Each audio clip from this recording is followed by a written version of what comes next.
बिस्मिल्लाहिर्रहमानिर्रहीम। अस्सलामु अलैकुम वरहमतुल्लाहि वबरकातुहू। हैज़ की वजह से एतकाफ़ टूट जाए।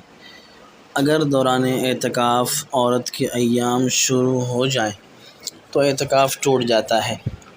ऐसी हालत में औरत एतकाफ़ छोड़ दे और बाद में रोज़ा के साथ एक दिन के एतकाफ़ की क़ज़ा करना लाजिम होगी। 10 दिन की क़ज़ा लाजिम नहीं होगी, इसलिए रमज़ानुल